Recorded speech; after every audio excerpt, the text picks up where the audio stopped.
কমপক্ষে ৬০ ফুট গভীর ছিল ওই খাল, যেখানে ১০ থেকে ১২ বছর বয়সী ওই বুনো হাতিটি জল খেতে নেমেছিল, কিন্তু আচমকাই ওর মধ্যে আটকা পড়ে যায়। সাম্প্রতিক এই ঘটনাটি ঘটেছে কর্ণাটকের একটি বিদ্যুৎ কেন্দ্রের কাছেই উপস্থিত একটি গভীর খালে।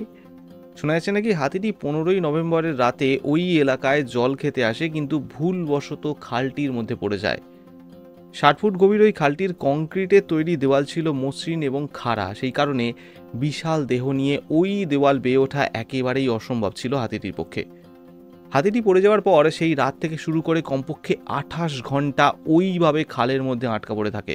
এদিক ওদিক ঘোরাঘুরি করতে শুরু করে যাতে কোনোভাবে ওখান থেকে সে বেরিয়ে আসতে পারে, কিন্তু শেষমেশ একসময় সে ক্লান্ত হয়ে পড়ে।